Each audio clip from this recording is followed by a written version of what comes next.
Estou aqui hoje com ele novamente, Roberto Indec, analista-chefe da Rico Investimentos, que vai me ajudar a explicar o que está rolando no Brasil e quais são as perspectivas para a Bolsa em 2019. Betinho, prazer te ver de novo, obrigado por estar aqui. Se apresenta aí, porque a última vez a gente não falou do seu canal, a gente tem um canal muito bom, né? Não falamos? Não falamos, vamos falar. E daqui a pouco o Yami vai passar o canal do Betinho em tamanho de inscritos. Vamos falar, então tomara. Tomara. Tô torcendo para isso acontecer. O canal No Radar do Dinheiro, a gente fala bastante sobre perspectivas, mercado de renda fixa, mercado de renda variável. Tem muita questão também educacional, que eu acho que é importante. É um trabalho que a gente faz, não mais com tanta frequência, por uma série de razões, mas sempre ativos aí, sempre buscando passar as melhores informações para todo mundo que nos assiste lá no canal. E até falar que a gente vai deixar o link para o canal do Beto aqui embaixo na descrição do vídeo.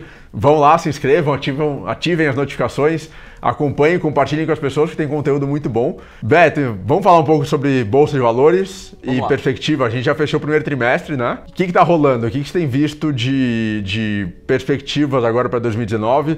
Reforma da Previdência, que não tem avançado como o mercado gostaria que avançasse, né?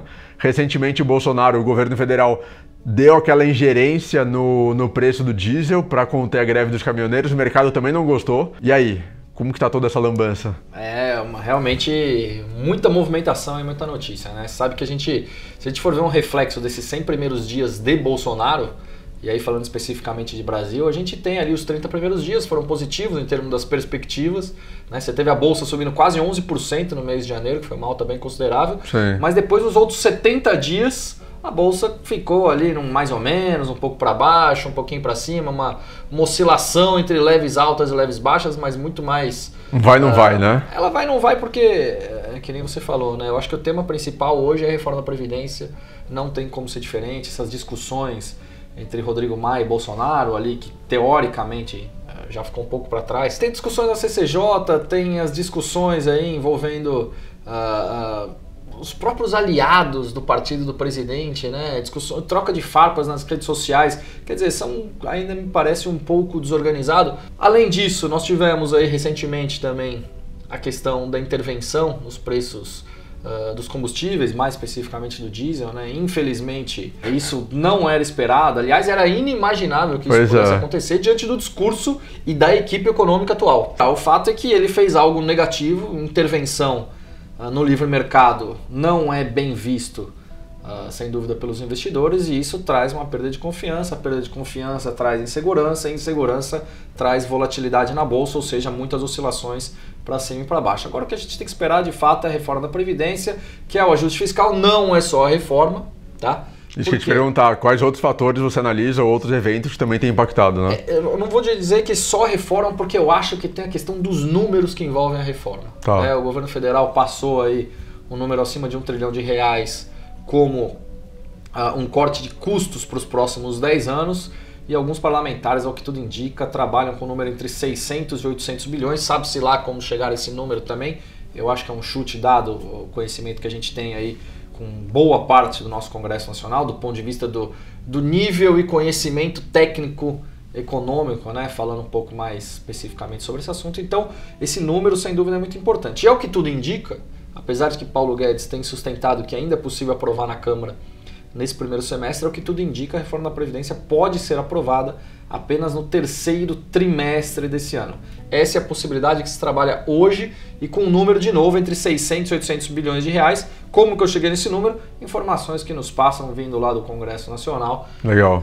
E não se sabe como se chegou a esse número, né? Mas o número trabalhado basicamente é esse, até pelo mercado. Claro que entre 600 e 800 bilhões, a gente está falando de 200 bilhões de diferença. É muita coisa. Dinheiro. É muita coisa. É muito dinheiro. Então 600 o mercado deve reagir de uma forma, se for 800 deve reagir de outra.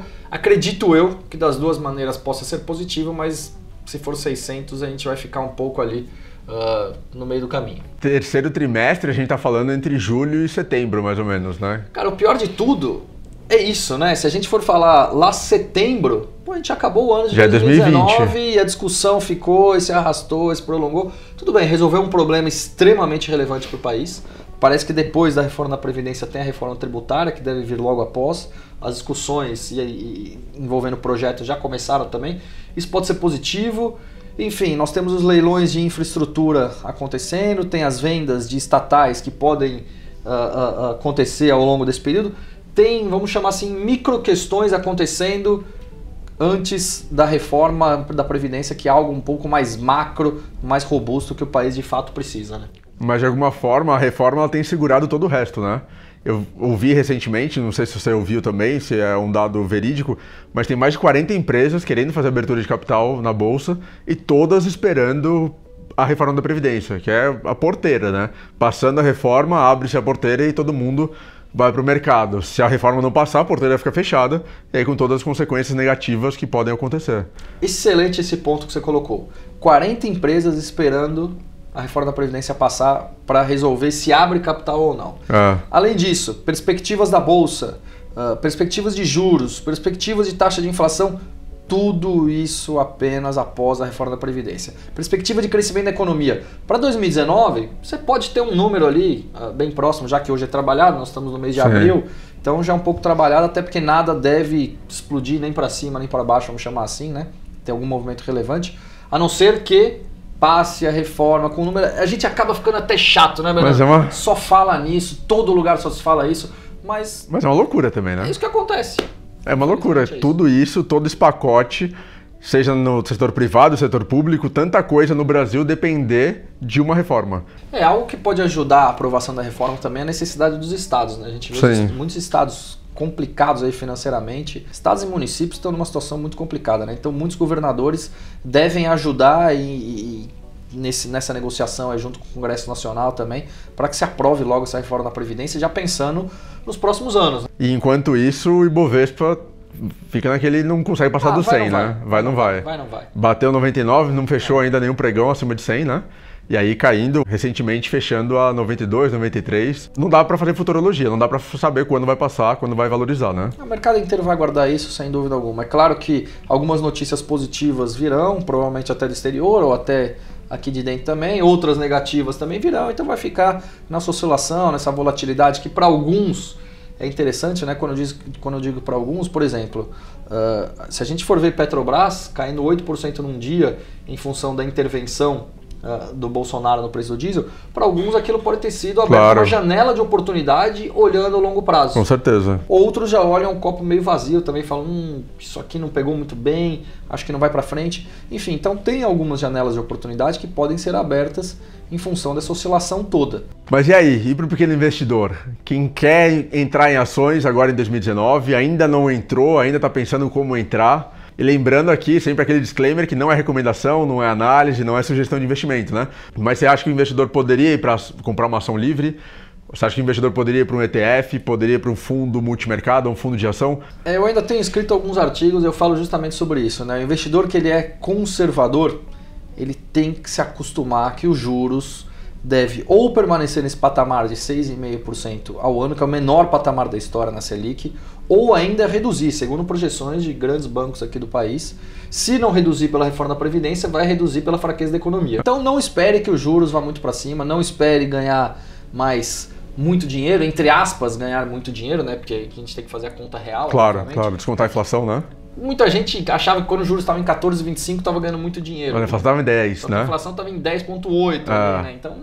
Então eu sugiro que o investidor comece a olhar outros mercados, como o Bernardo falou, fundos multimercados, ou até mesmo o mercado de ações, né? Começar a dar aquele primeiro passo, experimentar. Mas eu acho que o mercado de ações ainda tende a crescer bastante. Acredito que essa reforma possa passar, de novo, vai depender do número.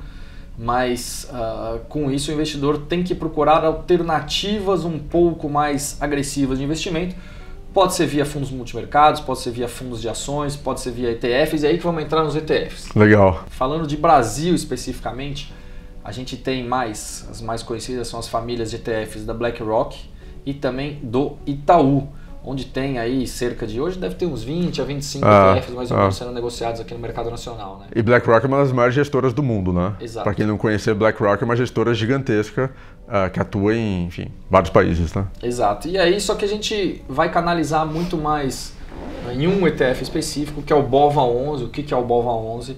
É aquele ETF que segue o índice Bovespa, ou seja, você comprou uma ação, vamos chamar assim, do BOVA11, você vai pagar ali seus 70, 80 reais, não sei quanto está exatamente hoje, data da divulgação aqui desse vídeo, mas você vai pagar um valor por ele. E o que você vai comprar nesse BOVA11? Basicamente você compra uma cesta de ativos que compõem o Ibovespa, que é o principal índice de referência da Bolsa Brasileira, atualmente que conta com 60 empresas. Então você vai seguir o crescimento ou não da Bolsa Brasileira. Para um pequeno investidor, essa pode ser uma das alternativas. Quando a gente fala em ações livres e não sabe o que comprar e acredita no crescimento do país, na alta da Bolsa, BOVA11 é uma das alternativas. Você acha interessante? Só explicando um pouquinho mais, o fundo de índice, isso é interessante, porque algumas pessoas mandam mensagem pra gente e falam: onde que eu posso comprar o Ibovespa? Porque, puta, saiu no Jornal Nacional que o Ibovespa está subindo, eu quero comprar o Ibovespa. E não existe comprar o Ibovespa, você não consegue comprar o Ibovespa não é um ativo. Exato. Então a melhor forma para você acompanhar o Ibovespa, você pode ou comprar cada ação e criar o seu Ibovespa, mas dá um trabalho gigantesco. Com certeza. E você tem que fazer toda a composição do índice, ou comprar um ETF. Agora, você acha que vou trazer uma provocação aqui, do nosso amigo em comum, Lucas Pitti. Inclusive, a gente já fez vídeo com o Pitti recentemente, a gente vai deixar aqui em cima para vocês assistirem. O Pitti abomina o BOVA11, porque tem uma participação muito grande de Vale e Petrobras, por exemplo, né? Você acha que para o pequeno investidor é uma porta de entrada interessante, o BOVA11, como porta de entrada? Sentido. Porta de entrada faz total sentido para o pequeno investidor no mercado de ações, né? É que o Pitti já entende um pouco mais, né? Ele já... Todo aquele cabelão, né? Tem que botar pompa, tem que ter aquele charme. Não vai falar que compra BOVA11, né? BOVA11 para quem não conhece, né? Para o pequeno investidor eu acho que é um grande passo, né? Até porque se a gente for pensar, tem muitos investidores, considerado pequeno investidor, que ainda não entraram na bolsa, né? Então o BOVA11 é uma porta de entrada, é para quem quer começar a acompanhar a dinâmica do mercado, acredita no crescimento da economia nacional, que isso vai refletir positivamente na bolsa. Então, como porta de entrada, é super positivo. Quer dizer, tem empresas para o grande público. Agora, se ele quer seguir necessariamente o mercado como um todo, é muito mais fácil comprar o BOVA11. Que de certa forma replica também a performance da economia brasileira, né? Então é isso, se a reforma da Previdência passar, por exemplo, o BOVA11 vai valorizar, tende a valorizar muito, né? Tende a valorizar porque se a bolsa se valorizar, exato, ela vai junto. Ele acompanha, e o contrário também. Exato. Beto, além do BOVA11 e de outros que replicam também o Bovespa, existem outros ETFs no Brasil, inclusive da família BlackRock e da família do Itaú, que a gente tinha comentado, tinha mencionado. Tem, por exemplo, um que perguntam muito pra gente no IUB, que é o SML11, que é o... SML11? Small Caps. Que é Small Caps. Small Caps são as empresas, o oposto do que você falou, que são as menos conhecidas, né? Com um potencial talvez maior de crescimento em alguns casos. E aí, é interessante, não é interessante? O que você acha sobre os outros ETFs que existem? E existem vários outros, né? Existem vários outros. Como eu te disse, acho que cerca de 20, 25 são negociados no mercado brasileiro, né? E eu canalizo sempre o BOVA11 porque os outros ainda, infelizmente, não ganharam corpo do ponto de vista de liquidez, de negociação aqui no mercado nacional, né? Então, entre o preço de compra e o preço de venda, você pode ter gaps aí muito grandes para um pequeno investidor. Então, pode não valer a pena, especialmente para aqueles que pensam no curto prazo. Até para aqueles que pensam no longo prazo, às vezes também depende desse gap de abertura do preço de compra e o preço de venda. Então, por isso que a gente acaba necessariamente sempre falando do BOVA11, né? Então, você não vê muitos vídeos, muitos influenciadores falando sobre os ETFs em geral, porque no final das contas, do ponto de vista de liquidez, de negociação, o BOVA11 não só é o mais relevante, como é praticamente aquele que proporciona uma liquidez de entrada e saída sem possíveis grandes perdas aí para os investidores. Muita gente tem falado ultimamente de investir ao invés do BOVA11 no BOVV11, que é um fundo que também replica o Ibovespa. O BOVA11 é da BlackRock, o BOVV11 é do Itaú.